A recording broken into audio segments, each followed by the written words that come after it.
Historic Copenhagen is known for its canals, commitment to cycling and generally happy locals. There's also a real culture of high-end food production and preparation. It is, after all, the home of new Nordic cuisine. On the outskirts of the capital, though, in a nondescript warehouse, is a very different type of food farming. And then you go in, and then you put your arms out. Yep. Anders Riemann is the mastermind behind Europe's biggest and most technologically advanced vertical farm. It's a highly sanitised environment which aims to be devoid of all bacteria and bugs. So no need for pesticides. Here, different varieties of salad leaves grow under LED lights. There are 14 levels. The youngest plants stand in very diluted nutrient water for a couple of weeks before being moved through the month-long growing cycle. The lighting mimics 12 hours of night and 12 hours of day, and the air quality and breeze across the leaves is all managed and monitored. The advantage with vertical farming is that you can control all the parameters which affects the plant's growth. So you can control the light spectrum and the light intensity, the nutrition content in the water, the temperature of the water, temperature of the air, oxygen level in the water and CO2 level in the air. And if you play with those, then you can make a plant that are much more nutritious and much more flavor than a comparable plant that have been grown outside under random conditions. So welcome to Nordic Harvest. Thank you for coming on a Sunday morning. With the good weather outside and the perfect weather inside.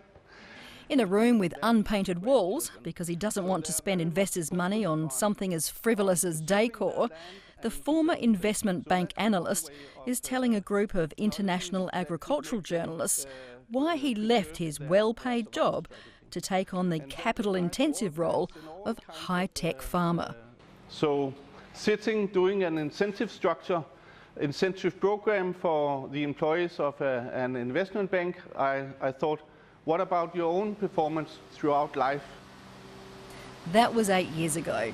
Since then, he's invested all his own savings and enticed 50 others to put up €9 million for this proof of concept processing plant. Unlike conventional farmers, he doesn't qualify for the usual government subsidies. So just tell me about the 50 investors. Who are they? Yeah, so the 50 investors, 4 of them are larger landowners. So they are between 11th and 14th generation landowners who are thinking a bit differently than a traditional farmer, because they're also thinking about what will be left for the 17th generation.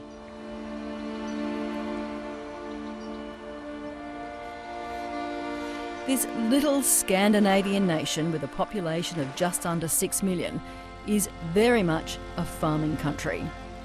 61% of the total area is under cultivation, much of it to cereal crops.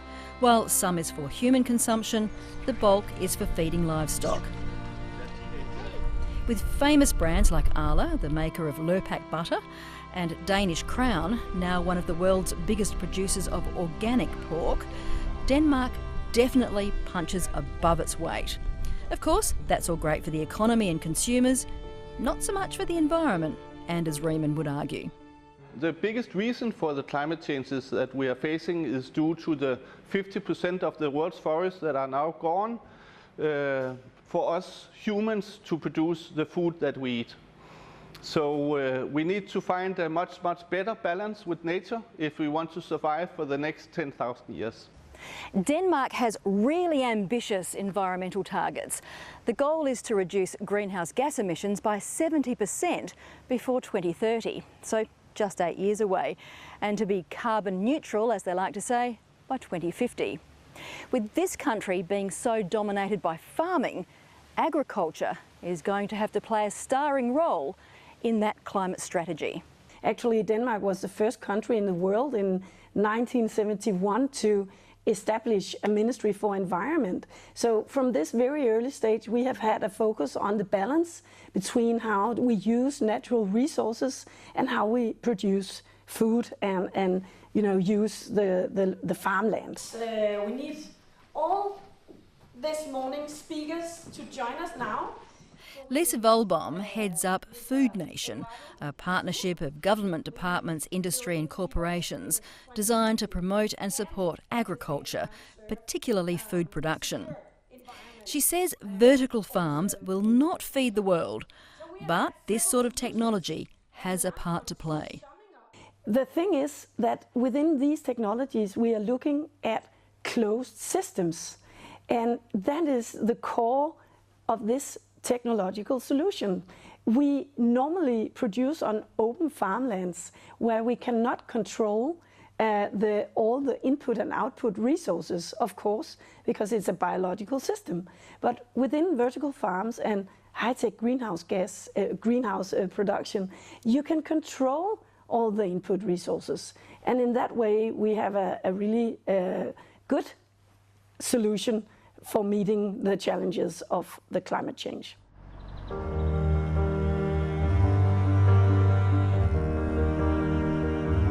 Denmark was a pioneer in developing commercial wind power in the 1970s.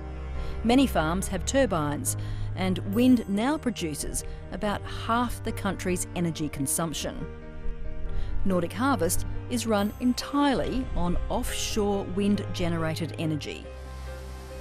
Anders Riemann says vertical farming is energy intensive, but the advent of LED lights, which put out much more photosynthesising light than conventional bulbs, makes indoor growing possible.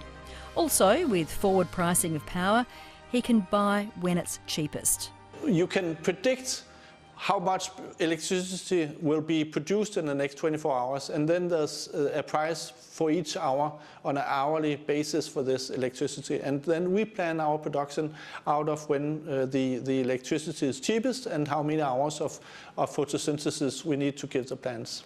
All the parameters for the production are monitored from the office above the factory floor. Here we have the overview of all our water tanks, where we have the fertilized water that the plants are getting, so we can have the overview of the pH, the temperature, the oxygen levels, how much water is circulating in the system, because it's very important for us that we have the right conditions to offer to the plants.